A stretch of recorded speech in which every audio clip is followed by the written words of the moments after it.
Om Shri Sai Ram. Ramakatha Rasavahini by Bhagavan Shri Sathya Sai Baba. Chapter 15. Among Hermitages. Thus, Rama entered the hermitage of Bharadwaja, taking Sita with him and accompanied by Lakshmana and Guha. The sage appeared at the doorway and walked forward to welcome him, as if he was waiting since long to be blessed by the darshan. Seeing him, Rama prostrated before him, and when Bharadwaja lovingly embraced him and invited him to enter the hermitage, he was very happy to comply. The sage made them sit on the seats he had spread on the floor, for each according to his status. He inquired after the welfare of every one of them and declared that his heart's desire was fulfilled that day. He asked his pupils to bring fruits and roots, and placing them before his guests, he pleaded that they might partake of them.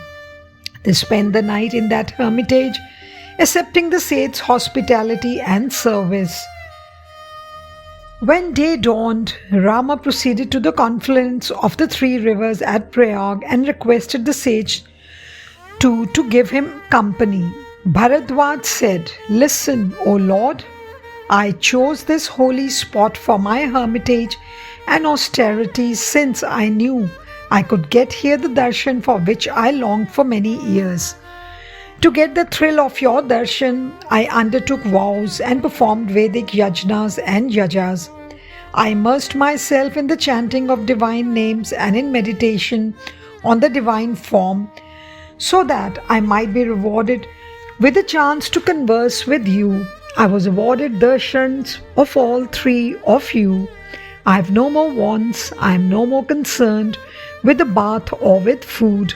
I do not want to be reckoned as a fool who continued consuming drugs even after he was cured of illness.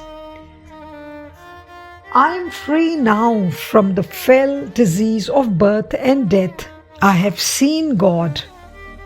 Seeing him filled with ecstasy, with tears flowing, Guha was overwhelmed with surprise. He said to himself, "Oh, what great good fortune is mine!" He was overcome by supreme joy. Meanwhile, Rama suppressed his divinity and acted as if he was just a man with common human attributes. While sage Bharadwaja was dilating delightfully on the Rama principle, Rama listened as if it all related to another person called Rama and not to himself. He replied, "O foremost among sages, all those who are recipients of your hospitality are, for that very reason, adorable. All such are full of virtue and wisdom. The pupils, ascetics, sages and monks of the hermitage who heard the words of Bharadwaja and those of Rama were struck with wonder and filled with joy." After the holy bath at Prayag, Rama left the hermitage with Sita, Lakshmana and Guha and entered the deeper recesses of the forest. Bharadwaja followed them as far as the river bank, and there he clasped Rama in loving embrace. Wishing for them a happy journey, Rama prayed for the blessing of the sage and said, "Master, tell us which direction is best." The sage replied with a laugh, "Lord, there is no path unknown to you in all the worlds, is there? You are playing the role of a mere man in this habiliment. Well, since I have been asked, it is my duty to reply to the best of my knowledge." Thus saying, he beckoned to 4 of his pupils and sent them with Rama to show him the track that led to the next hermitage complex. Those boys were delighted at the chance they secured to journey with Rama.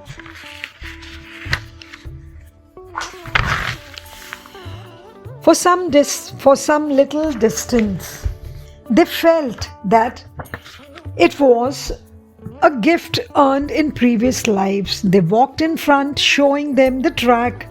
Behind them, Rama went with Sita, Lakshmana and Guha, They went as far as the bank of the Yamuna river, and there they took leave of Rama and turned back without the least will to do so.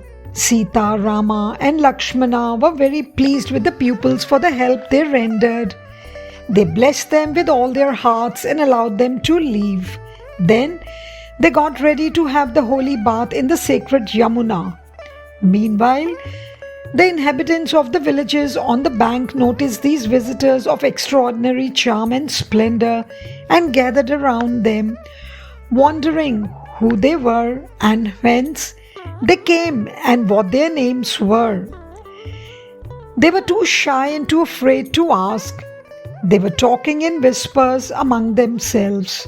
Sita, Rama and Lakshmana finished their bath without paying heed to them, and coming onto the bank, Rama called Guha near and said, "Dear one, it is a long time since you joined us. It is not proper that you should spend so much time with us.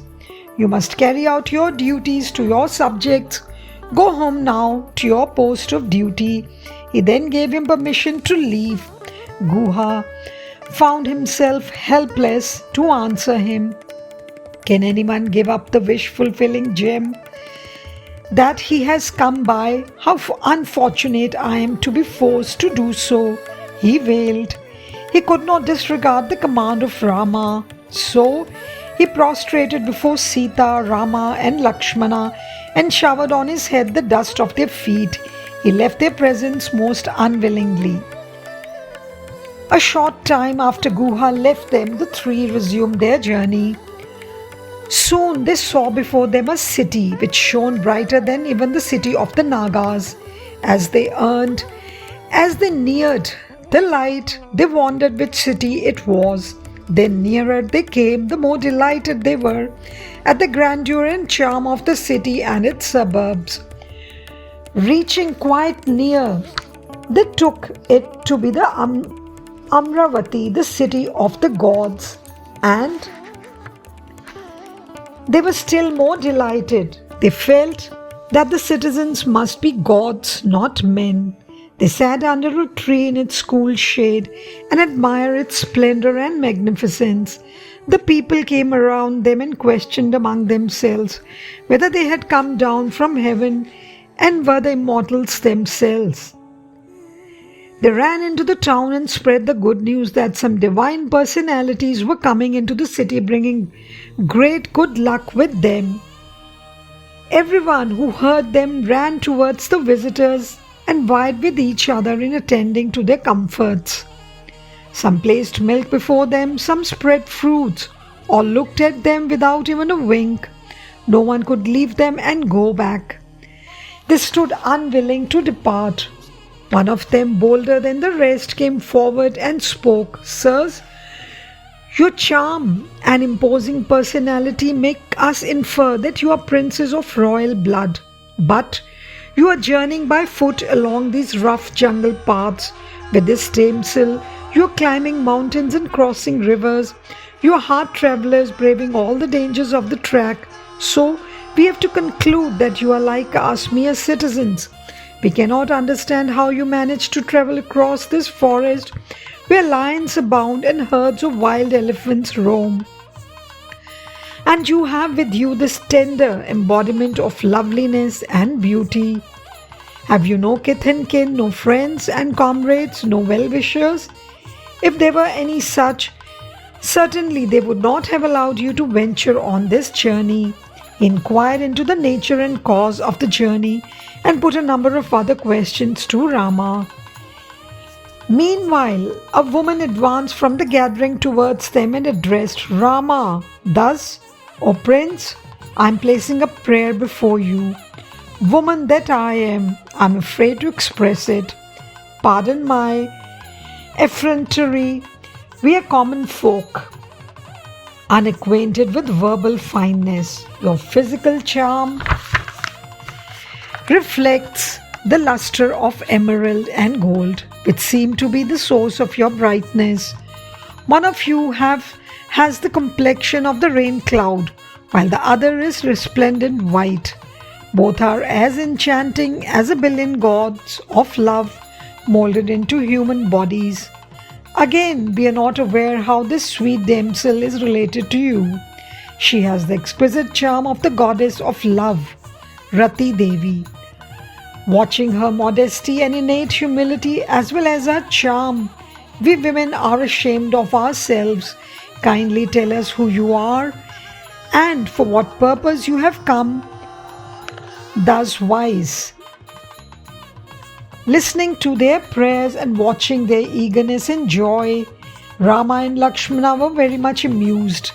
Just then, Sita turned towards the women and spoke to them thus, "Sisters, this simple, sincere person with a golden complexion is Lakshmana. He is my Lord's brother, a younger brother. Then about the dark blue person, he with the lotus petal eyes that enrapture the worlds with the long, strong bow arms. This is my Lord, the very breath of my life." Saying this, she bent her head and looked at the ground. Just then a young maiden interjected, "Ma, you haven't told us your name." Sita immediately said, "My name is Sita. I'm known as Janaki, the daughter of Janaka." The women looked at each other in wonder and appreciation, and then, with one voice, they blessed Sita profusely, saying, "May you both be as happy a couple as Lord Shiva and Goddess Parvati, and may you live together as long as the sun and the moon, as long as the earth rests upon the hood of the snake Adishisha, in harmony and unbroken joy."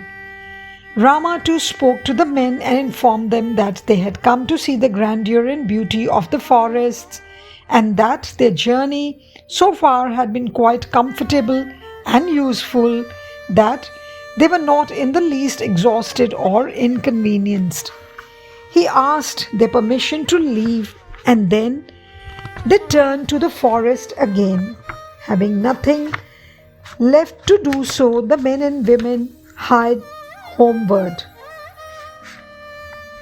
Sita, Rama and Lakshmana wended their way, talking among themselves about the citizens and the questions they asked, and affection they manifested and the joy that glinted in their eyes. Suddenly, Rama noticed signs of exhaustion on the face of Sita and proposed that they rest a while under the shady tree. A cool broad stream flowed nearby. Lakshmana ventured to the jungle and soon gathered some fruits and tubers, which all the three ate with relish. They spent the night there quite happily. At dawn, they awoke, and finishing the morning ablutions, they started off on the next lap of their journey. Soon, they entered the fearsome recesses of the forest, the towering peaks, dark, dreadful tangle of trees, and the deafening roar of flooded streams produced a queer feeling of awe and mystery. Right in the midst of that frightened area, they came upon a patch of garden nursed and fostered by man, and upon it a hermitage that was charming to behold. That was the ashram of sage Valmiki.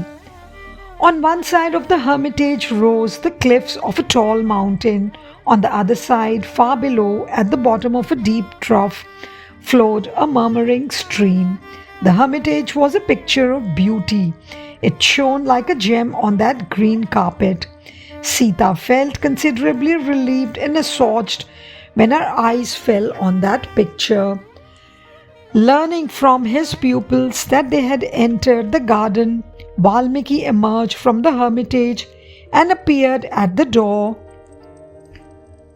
Sita, Rama and Lakshmana hurried forward and fell at the feet of the sage.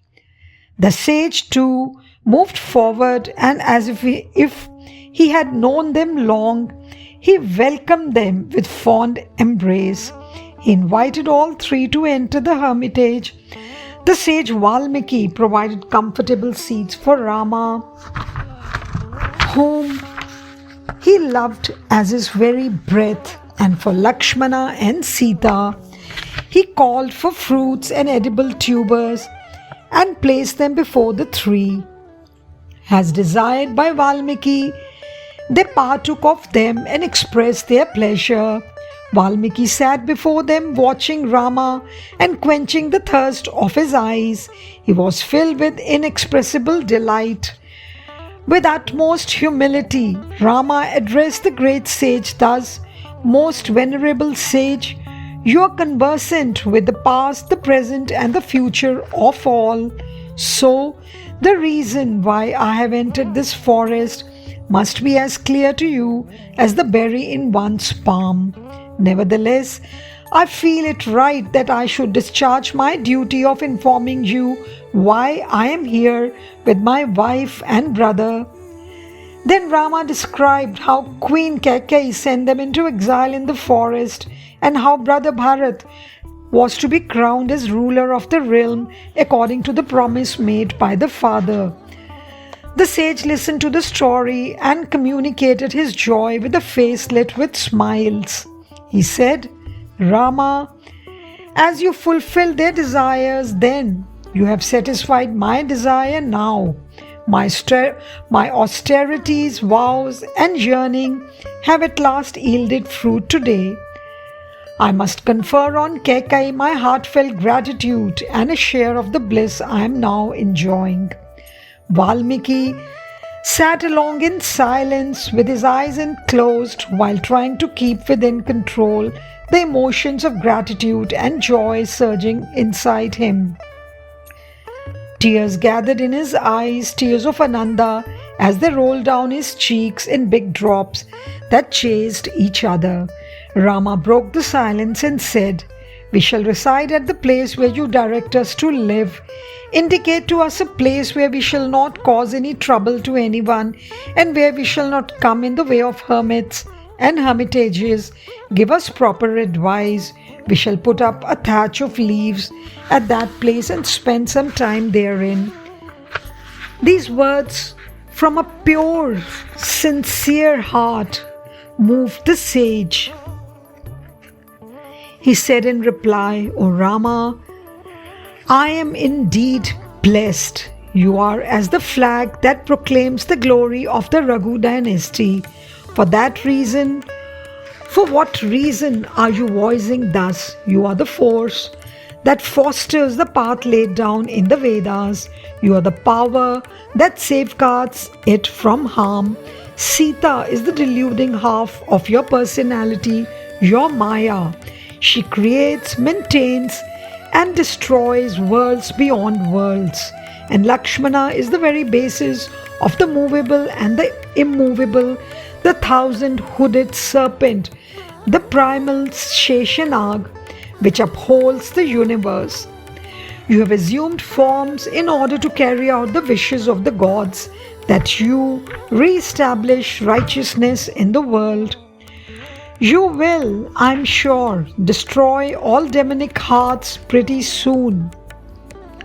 You will protect the good and the compassionate, Rama. You are the eternal witness of the play named the world. The universe is the scene, you are the witness. Even the gods fail to gauge your reality and your glory. How then can ordinary mortals understand your mystery? Only those who have received your grace, namely wisdom, can claim to have known something of your truth and your majesty. You have taken this human form in order to promote the peace and security of good men and gods. As a consequence, you are conversing and behaving like one of us. Only fools are misled into believing that you are a man among men. We are all puppets who play about as you direct, as you pull the strings. Who are we to direct you to act thus wise or to stay at a certain place, Rama? Are you planning to delude us ascetics by your words? Oh, how wonderful is your play! How realistic is your acting! Don't I know that you are the director of this cosmic drama? I cannot understand Why you are asking me to select a spot where you can stay for some time in this forest? Which spot can I choose and recommend? For is there any spot in the whole universe where you're not already? Answer me this question, and thereafter I shall point out the place to which you can go and where you can stay. Valmiki said, looking at the charming face of Rama. In the extremity of his delight, words melted away on his tongue. Rama laughed within himself when he listened to the revered sage. Meanwhile, the sage spoke again, soft and sweet, with a smile beaming on his resplendent face. Rama, I know in reality you reside in the hearts of your devotees. Now I shall tell you the place. Now I shall tell you the best place where this form of yours can stay. Listen. You can reside there with Sita and Lakshmana.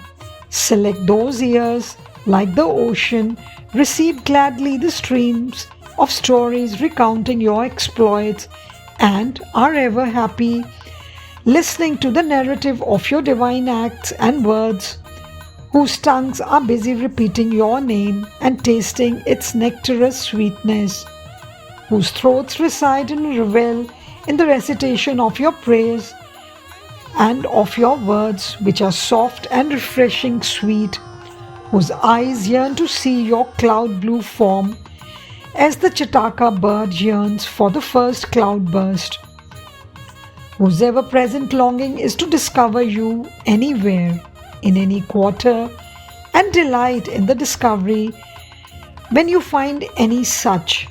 O Rama, dwell there with Sita and Lakshmana. Rama, if you wish that I elaborate further, listen.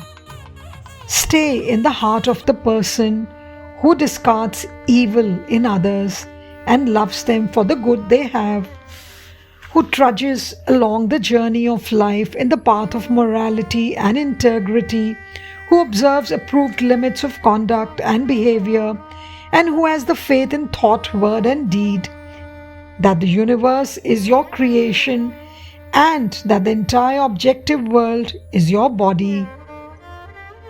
Nevertheless, since you have assumed now this human body and come here in order to carry out the commands of your mother and father and question me, that role I'm venturing to answer as if that role is real. You can reside on the Chitrakuta hill. It has all facilities for comfortable stay. It is a holy place and a charming beauty spot. The atmosphere is saturated with love and peace. Lions and elephants roam together there with no trace of rivalry. The river Mandakini, extolled in the Vedas, flows round the hill. Sages like Atri live there in hermitages, which you can visit and render more sacred. Confer your blessing on that sublime spot and on that dear divine river. As soon as Valmiki gave this direction, Rama agreed, and receiving his permission to leave, he resumed his journey with Sita and Lakshmana. Within a short time they saw the Mandakini and were happy to bathe in its sacred waters and perform the prescribed ceremonial rites. They rested a while under a shady tree and ate some fruits before walking over the grass for some distance, admiring the verdure and the scenery. Then Rama spoke to Lakshmana thus, Lakshmana, I am at a loss to decide on the exact spot where we can erect a cottage of leaf thatch and bamboo for our stay in this place. I do not find it easy to say which place is good and which is not. So, select and fix upon a spot. No sooner did these words fall on his ears than Lakshmana crumpled on the ground right at the feet of Rama. He was in evident anguish. What wrong have I committed that you should speak to me thus? Is there a sentence for any sin? Or are you testing me and my nature? Or are you joking and making fun of me? He asked. He was in great sorrow and he stood with his head bent with fear and anxiety. Rama was surprised at his behavior. He went near him and clasped him to his bosom. Brother, what happened now to make you so sad? I cannot guess why you are so heartbroken, he said. Tell me, he pleaded. Tell me the reason. Do not prolong my astonishment and sorrow. Lakshmana replied immediately. He said, Brother, I have surrendered everything to you. I have no likes and dislikes. What is pleasing to you is, on that account, pleasing to me. You know that this is the fact, but yet you now ask me to select a place which I like and erect a cottage for you thereon. My heart received a shock when you directed me to exercise my will. Order me where it is to be raised. I shall do so. Be merciful. Do not speak to me in this strain. Bless me in accepting the surrender I am offering at thy feet of all of me, the will, the intelligence, the mind, the senses, the body, all with no exception and no reservation. I am your servant, following you in the hope of having the chance to serve you. Use me, command me, and have the command obeyed and the action accomplished. When Lakshmana prayed and supplicated so sincerely, Rama consoled him and pacified his feelings. Lakshmana, he said, why are you worried so much on this little matter? Do not take it so much to heart. I gave you that direction in just a casual way. I am not unaware of the loyalty that fills your heart. Well, come along with me right. I shall select the spot myself. And with Sita by his side, he took the forest track along with Lakshmana, and shortly they sighted the northern bank of the Mandakini river. That length of bank was curved like a bow. It appeared as if the bow was held by the Chitrakuta peak, standing behind it like a hero. One felt that the arrows it was ready to let loose were sense control, mind control, charity, renunciation, etc. And the target they were intended to destroy was the gang of sin. Rama described the spot thus and added, this hero will not withdraw from the fight. He directed that the cottage be built on that captivating spot. Lakshmana requested Rama and Sita to rest a while under a tree and set about collecting poles, leaves, creepers, and fiber from tree barks to spin ropes from, in order to raise a hut spacious enough for three. He dug pits, planted poles, and labored quickly to complete the construction. When Sita and Rama rose from the shade after some rest, they found the cottage rising before their eyes, a thing of beauty, certain to be a lovely home by all counts. Rama felt that he too should give Lakshmana some help in his work, and so, seeing his brother on the roof, giving the finishing touches, he handed him from the ground bits of string to tie the bundles of dry grass to the cross poles in order to thicken the thatch. Sita too desired to give a helping hand. She plucked long leaves from the tree branches Lakshmana had brought and gave sheaves of them into Rama's hands to be passed on to Lakshmana. The house was ready for occupation even before sunset. Rama looked often and long at the neat little cottage, and he praised the devotion and skill of his brother to Sita in high terms. Sita too appreciated the house and said that she had for a long time yearned to live in such a habitation. She told Rama that a long cherished desire was fulfilled that day. Meanwhile, Lakshmana came down from the roof. He went round the cottage to examine whether anything was wanting. Then he asked permission from Rama to proceed to the Mandakini for a bath. A short while after, Sita and Rama both went to the river and had their bath. They returned to the cottage and partook of the fruits that Lakshmana had gathered in the morning and slept soundly on the floor of their new home. Before another day passed, the news that Sita, Rama and Lakshmana had taken residence on the Chitrakoot hill spread among the hermits of the forest, and groups of them, bringing their pupils and comrades, approached the sacred cottage and after taking darshan, left for their hermitages. Rama asked them about their health and progress and also inquired about the difficulties they encountered. Rama assured them that whenever they required his service, he was ready with his brother to go to their rescue. But they mentioned no difficulties and referred to no troubles. They said, Rama, the fact that we have been able to see you is enough to make our lives trouble-free. We have no difficulties, nor can any difficulty come into our lives. Your grace is enough protection for us. They sat petrified with wonder at the charming personality of Rama.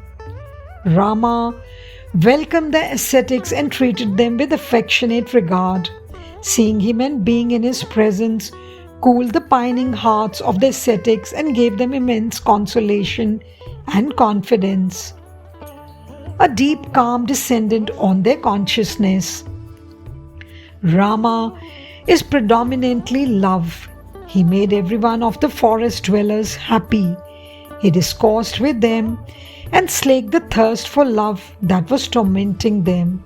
Those who came to him, whether ascetics or hunters, received from him instructions that was appropriate to their aspirations.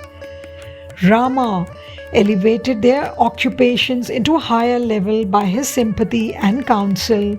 Those who went to him and returned from his presence talked among themselves of his virtues and compassion. They reached their homes extolling him and congratulating themselves. The forest where they had resolved to reside shone with a new glory and thrilled with a new joy right from the day they entered the cottage.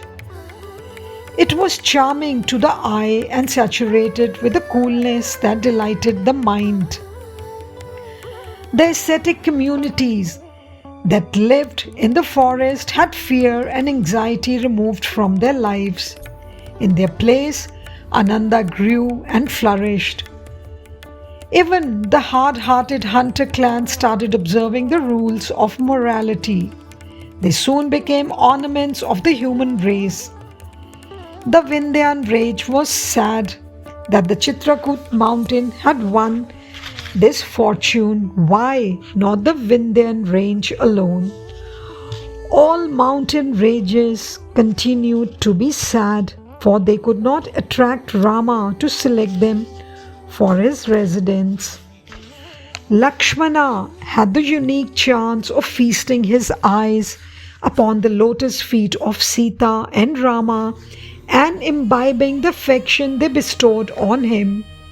So he forgot everything else and immersed himself in supreme spiritual ecstasy, Sat Chit Ananda, being, awareness, bliss. His mother Sumitra Devi or his wife Urmila or his other kinsmen did not appear before his vision even in dreams. So austere was his refusal to remember them. Sita too never recalled even for the fraction of a second her relatives or parents or the cities of Mithila and Ayodhya. She was fixing her eyes and attention on the lotus feet of Sri Ramachandra. That was the veritable festival for her eyes. She watched the stream of sages and their consorts who came to Rama for instruction and guidance. Time flowed by her without her noticing the passage of night and day. The chakora bird delights to the point of self-forgetfulness when the moon shines in the sky. So too, Sita reaped delight, fixing her eyes intently on the face of Rama. For Sita, the lovely little grass-thatched bamboo cottage was so attractive that she forgot the palace of Mithila, where she grew up into maidenhood, and the palace of Ayodhya, where she spent years as the princely daughter-in-law. The cottage was to her more pleasing and palatial than all the mansions she knew. Off and on, Rama used to relate stories of ancient heroes famed in Puranic lore and describe the varied achievements of persons who had mastered the mysteries of austerity.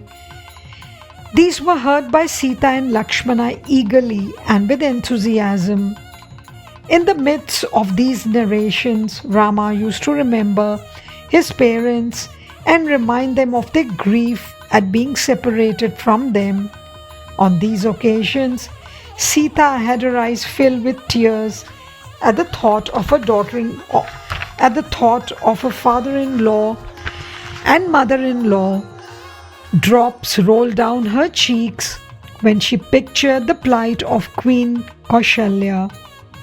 Suddenly, she pulled herself up with the thought that she was with Rama, the lion among men, that it was not proper to give it in to sadness or anxiety in the forest while she was in his presence, and that whatever happens must be welcomed as the Leela or cosmic play of her Lord. Thus, Sita spent her days in undiluted happiness in that cottage with Rama and Lakshmana. They too were guarding her like the lids of the eye against the slightest disturbance or noise that might affect her equanimity and raise fears in her mind. No worry affected them, no grief or pain or shade of sadness marred their happiness at Chitrakoot. Jai Sai Ram. Saishwaraya vidmahe Sathya Devaya dhimahi Tanna sarva prachodayat. Om Saishwaraya vidmahe Sathya Devaya dhimahi Tanna sarva prachodayat. Om Saishwaraya vidmahe Sathya Devaya dhimahi Tanna sarva prachodayat. Om